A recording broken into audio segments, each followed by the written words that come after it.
कोलबेल की आवाज़ से रितेश अचानक जैसे नींद से जागा। वह 4 दिन पहले मनाए वैलेंटाइन डे की मधुर यादों में खोया हुआ था। उसकी यादों में थी मीनल, जिसके साथ वह सुनहरे भविष्य के सपने संजो रहा था। वह बेमन से उठा, दरवाज़ा खोला तो कोरियर वाला था। उसने साइन करके लिफाफा ले लिया। भेजने वाले का नाम पता स्पष्ट नहीं दिख रहा था। फिर भी उसने उत्सुकता से लिफाफा खोला तो कई सारे फोटो लिफाफे में से निकलकर उसके कमरे में बिखर गए। फोटो देखते ही वह जड़ सा हो गया। फोटो उसके और मीनल के प्रेम संबंधों को स्पष्ट बयान कर रहे थे। आलिंगन रत चुंबन लेते हुए हंसते बोलते ये चित्र वैलेंटाइन डे के थे। 4 दिन पहले की ही तो बात है जब वह मीनल को लेकर लॉन्ग ड्राइव पर निकला था। शाम की हल्की सुरमई चादर धीरे धीरे फैल रही थी। घनी झाड़ियां देखकर उसने कार सड़क पर ही रोकी और मीनल को लेकर घनी झाड़ियों के पीछे चला गया। ओह, ये किसने किया, कब कर दिया? लिफाफे के साथ एक छोटा सा कागज भी था जिस पर लिखा था कि अगर तुम चाहते हो कि ये फोटो फेसबुक पर ना डाले जाए तो इस बैंक अकाउंट में 2 लाख रुपए कल शाम तक जमा हो जाने चाहिए। रितेश तनावग्रस्त हो चुका था। अभी उसकी और मीनल की शादी होने में भी 2-3 साल लग सकते थे। मीनल की पढ़ाई अभी खत्म नहीं हुई थी। उसको स्वयं को पढ़ाई खत्म करके घर वालों से मीनल के संबंध में बात करनी थी, लेकिन ये समस्या बीच में कहाँ से आ गई? अब मैं क्या करूँ? क्या मीनल को बता दिया जाए? नहीं, कहीं वह टेंशन में आकर कुछ गलत कदम न उठा ले। मीनल के पिता सरकारी सेवा से रिटायर्ड हो चुके थे। घर में मीनल की माँ के अलावा एक बड़ा भाई महेश था जो किसी होटल में मैनेजर था। उसे इतना वेतन मिल जाता था कि खुद का खर्च निकाल लेता था। वह कभी भी एक जगह टिककर नौकरी नहीं कर पाता था। एक छोटी बहन भी थी, सोनल, जो स्कूल में पढ़ती थी। पिता की पेंशन से ही पूरा घर चलता था। रिटायरमेंट के पैसों से उन्होंने एक छोटा सा घर इंदौर के नज़दीक राजेंद्र नगर में, जहां मकान और फ्लैट बेहद महंगे थे। ये सब परिस्थितियां रितेश को पता थी, इसीलिए वह मीनल को परेशान नहीं करना चाहता था। कुछ सोचकर उसने अपने 2-3 बैंक अकाउंट टटोले तो उसमें 2 लाख रुपए के लगभग रुपए थे। उसने दूसरे दिन जाकर 2 लाख रुपए ब्लैकमेलर के बताए अकाउंट में जमा करा दिए और उसके अगले कदम की प्रतीक्षा करने लगा। उसने ऐसा इसलिए किया था कि वह जानता था कि 2 लाख रुपए मिलते ही ब्लैकमेलर थोड़े से लापरवाह हो जाएंगे और वे ये मानने लगेंगे कि रितेश उनके जाल में फंस चुका है। जबकि रितेश ने ऐसा इसलिए किया था कि उनकी लापरवाही से उसे आगे इस मुसीबत से बच निकलने के लिए उपाय खोजने में आसानी होगी। ये 2 लाख रुपए तो उसके अपने निजी थे।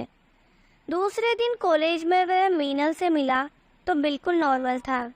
फोटो और ब्लैकमेलर की बात उसने मीनल को नहीं बताई।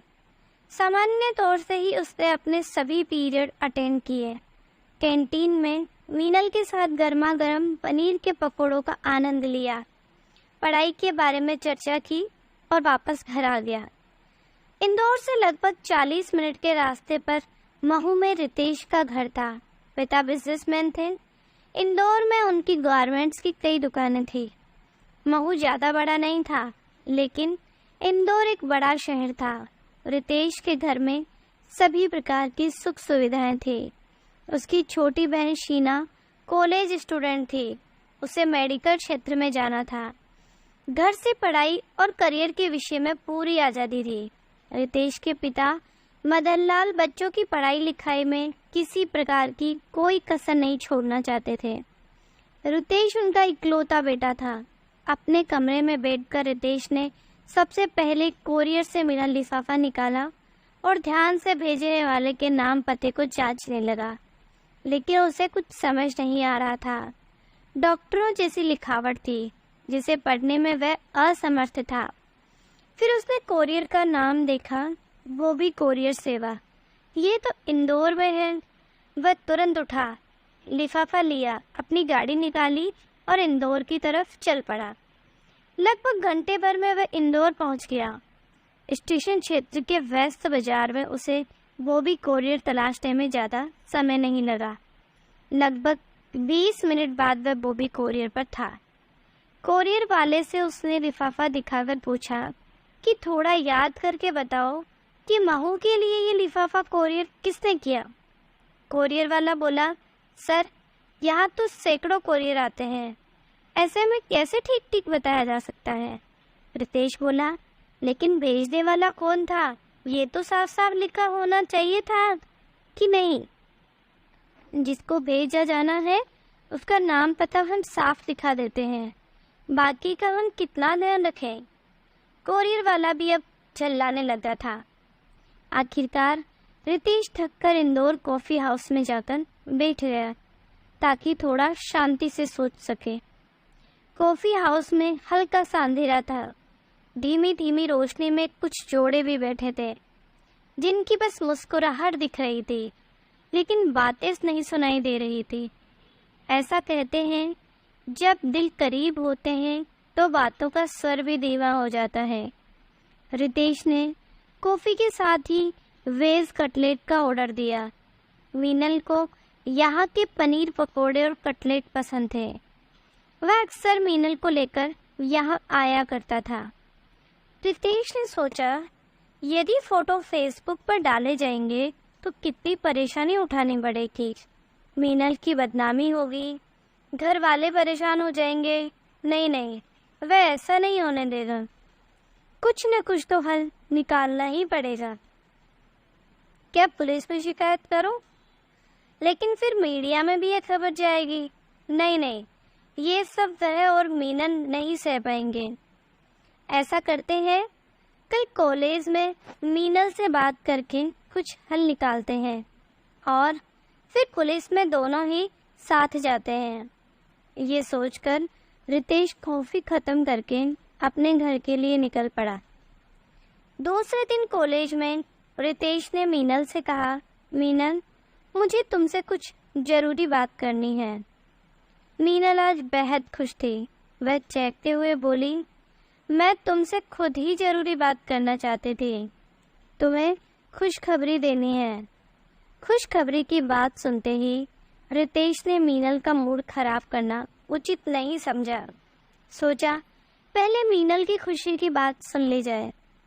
रितेश, मेरे महेश भैया के मालिक ने उनके काम से खुश होकर उनकी सैलरी बढ़ा दी है। कल भैया ने सभी के लिए महंगे कपड़े खरीदे और हम सब ने इंदौर जाकर अच्छे से शॉपिंग भी की।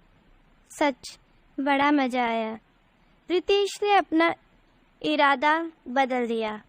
वह मीनल को ब्लैकमेलर वाली बात बताकर टेंशन नहीं देना चाहता था, इसीलिए उसने मीनल को फ़ोटो वाली बात भी नहीं बताई। मीनल के लाख पूछने पर भी उसने बात को टालना उचित समझा। कुछ दिन बाद उसके मोबाइल पर फ़ोन आया।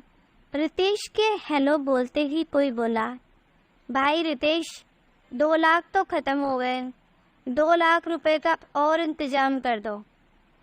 फ़ोटो नेगेटिव तुमको भेज दिए जाएंगे।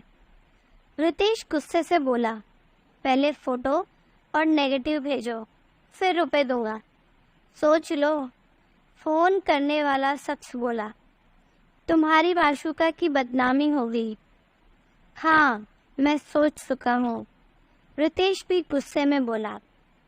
यह बोलते बोलते वह मोबाइल का स्पीकर ऑन कर चुका था। साथ ही उसने फ़ोन करने वाले की आवाज़ भी रिकॉर्ड करनी शुरू कर दी थी। तुम सोचो, लगभग 10 दिन पहले ही मैं तुम्हें 2 लाख रुपए दे चुका हूँ। अब मुझे थोड़ा सा समय तो दो। रितेश ने बात जारी रखने का प्रयास किया। अच्छा ठीक है, मैं तुमको 1 दिन और देता हूँ। तुम 2 लाख रुपए की व्यवस्था करके रखो। इतना कहने के बाद फोन काट दिया गया। रितेश ने उस आवाज को बार बार सुना कि यह आवाज उसकी किसी दोस्त की तो नहीं है, लेकिन उसके दोस्तों में से उसे वह आवाज किसी की नहीं लगी। फिर ये कौन हो सकता है? सोचते सोचते अचानक ही उसे मीनल के महेश भैया की सैलरी बढ़ने वाली बात याद आई। कहीं ऐसा तो नहीं महेश हो? ऐसा कैसे हो सकता है? क्या महेश को उसके और मीनल के प्रेम संबंधों की खबर है? ठीक दूसरे दिन शाम को ब्लैकमेलर का फोन आया कि रुपयों का इंतजाम हो गया। उसने रिकॉर्डर और स्पीकर ऑन कर दिया, लेकिन रितेश ने देखा ये नंबर दूसरा था। पहले फोन दूसरे नंबर से आया था। हाँ हो गया, रितेश बोला। तो ठीक है, पहले वाले बैंक खाते में ही जमा कर दो, ब्लैकमेलर ने आदेश दिया। नहीं, मैं जमा नहीं करूँगा, मैं रुपए देने खुद आऊँगा। तुम फोटो और नेगेटिव तैयार रखो, ये सब मुझे दो, तभी मैं तुम्हें रुपए दूंगा। ठीक है, जैसी तुम्हारी मर्जी, उधर से जवाब मिला। तुम बॉम्बे हॉस्पिटल वाले रोड पर पहुंचो, 2 घंटे बाद मैं तुमको वही फोटो और नेगेटिव दूंगा। ठीक है, रितेश बोला। फिर रितेश ने मीनल को फ़ोन लगाया और उसे जल्दी मिलने को कहा। उस समय दोपहर के 2 बज रहे थे। मीनल जैसे ही सड़क तक पहुंची, रितेश ने कार पास में जाकर रोक दी। मीनल घबराई हुई थी। रितेश ने जल्दी से उसे सारी बात समझाई और कहा, मैं ब्लैकमेलर के पास जाता हूँ 2 लाख रुपए देने और उससे अपने फ़ोटो और नेगेटिव ले लूँगा। 1 घंटे तक मेरा इंतज़ार करना, उसके बाद पुलिस के पास जाना। नहीं, मुझे डर लगता है, मैं भी साथ चलती हूँ, मीनल ने बेहद घबराकर कहा। नहीं, पागल मत बनो, मेरी बात मानो, रितेश ने उसे समझाया, लेकिन मीनल नहीं मानी। आखिर रितेश ने उसे भी साथ लिया और दोनों ब्लैकमेलर की बताई जगह पर पहुंच गए। बॉम्बे हॉस्पिटल वाले रास्ते पर रितेश ने कार की गति धीमी कर दी। इतने में रितेश का मोबाइल बज उठा। रितेश ने जैसे ही हेलो बोला, ब्लैकमेलर बोला, क्या बात है? महबूबा भी साथ है, चलो मज़ा भी कर लेते हैं। इतने में एक टोयोटा कार आकर रितेश की कार के ठीक सामने खड़ी हो गई। कार में 4 युवक बैठे थे। सभी के चेहरे ढके हुए थे। एक युवक नीचे उतरा और रितेश के पास जाकर बोला, निकालो रुपए। रितेश बोला, फोटो और नेगेटिव दो, पहले रुपए दो, नहीं तो तेरी महबूबा के साथ कार में गैंग रेप भी हो जाएगा। रितेश ने रुपए निकाले, फिर बोला, फोटो दो। ज़्यादा बहस होते देखकर कार में से एक अन्य युवक जो चुप बैठा था निकला और कड़कते हुए बोला, रुपए जल्दी दो, नहीं तो। इतने में मीनल जोर से चिल्लाई, ये तो रोहन की आवाज़ है, महेश भैया के दोस्त की। वह युवक सकपका गया और जोर से बोला, गाड़ी जल्दी से बढ़ा। तब तक रुपए मांगने वाले युवक को रितेश रुपए दे चुका था। वह रुपए लेकर तेजी से कार में बैठा और उसने कार तेजी से चला दी।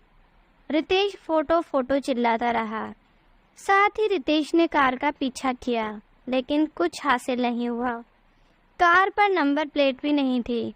आखिर रितेश और मीनल ने फैसला किया और पुलिस के पास पहुंचे। उन्होंने सब कुछ सच सच बता दिया। मीनल और रितेश की रिपोर्ट के आधार पर रोहन को गिरफ्तार कर लिया गया।